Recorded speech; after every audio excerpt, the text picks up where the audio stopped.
एक सेठ जी थे, उनके पास बहुत हीरा मोती थे, धनी थे, साहूकार थे।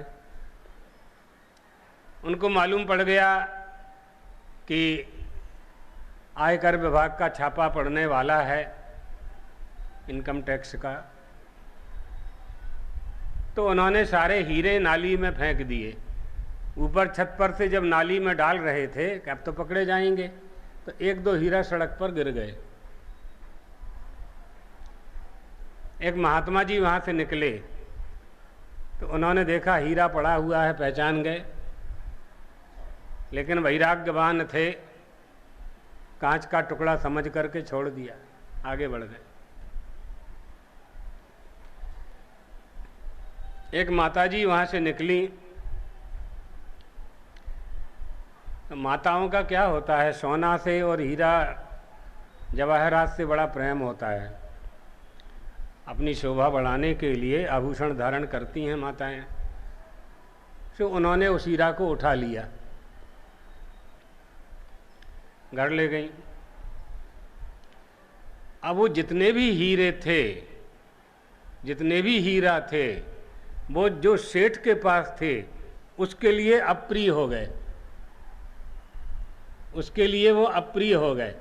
उसने फेंक दिए। मैं रहूंगा तब ना हीरों का उपयोग करूंगा, मैं जेल में रहूंगा, हीरा घर में रहेंगे, मुझे क्या मिलेगा। सो उसने फेंक दिए। तो वो प्रिय वस्तु जी जो थी वो सेठ के लिए अप्रिय हो गई। ठीक, महात्मा के लिए ना वो प्रिय है ना अप्रिय है, छोड़ करके चला गया।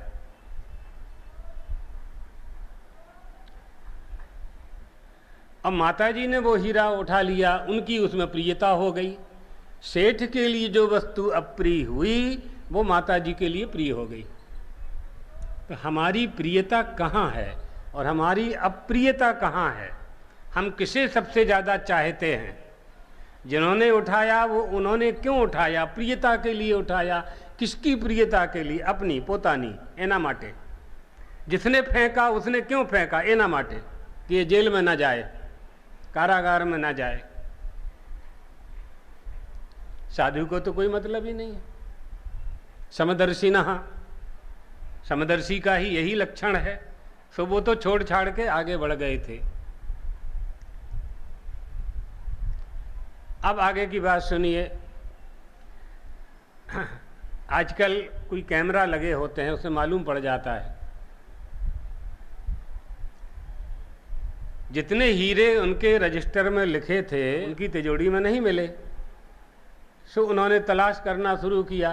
सो नाली से निकलवाए, नाली में मिल गए, उसमें 2 हीरे कम थे। सो वो कोई कैमरा होता है, उसमें से माताजी को पकड़ लिया, उन्होंने उठाए थे। हीरा पति के पास रह गए, माताजी पुलिस स्टेशन में आ गई। क्या मिला? विवेक चाहिए।